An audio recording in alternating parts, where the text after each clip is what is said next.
Asleep only moments earlier, Los Angeles is now in rubble, flames, and chaos, following a shock measuring 6.7 on the Richter scale. The deadliest earthquake here in over 20 years.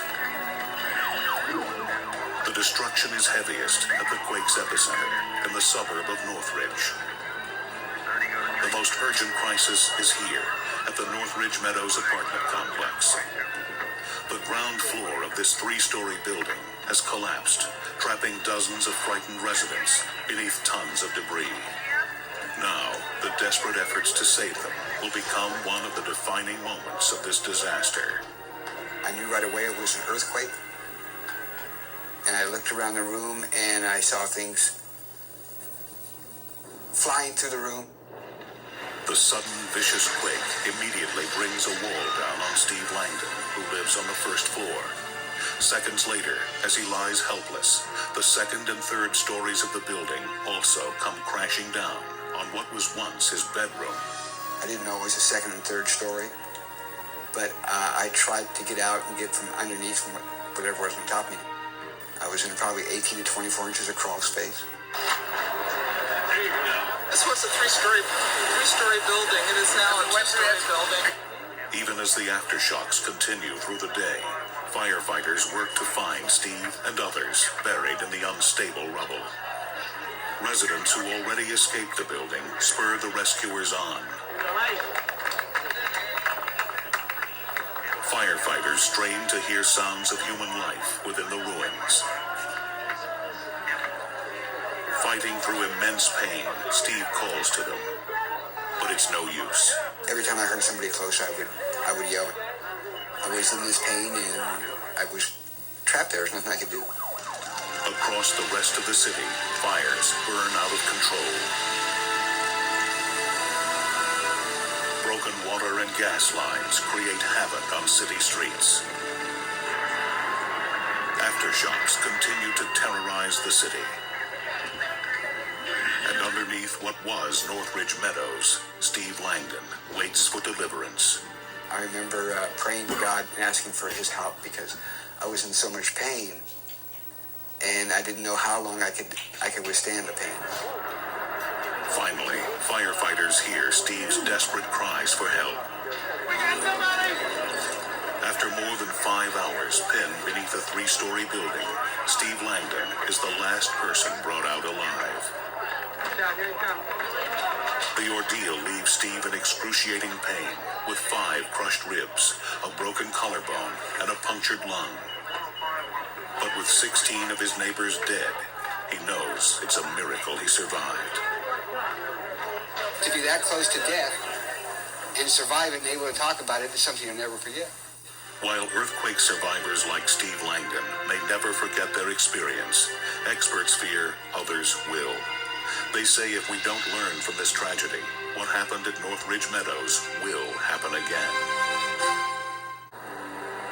Even as they struggle to make sense of the chaos around them, survivors of the Northridge Meadows collapse are left to ponder this question.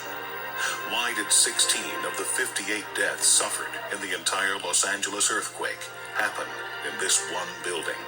There's a reason I'm alive, and I'll find out. I'll always remember this address. Always remember this building. The deaths here not only raise the question of why so many perished in this spot, but also if their lives could have been saved. The tragedy could absolutely have been prevented. There is nothing new about the manner in which it failed. Structural design expert Peter Yanev is president of EQE International, an earthquake engineering company, one of the investigators who sought to find out why the Northridge Meadows apartments collapsed.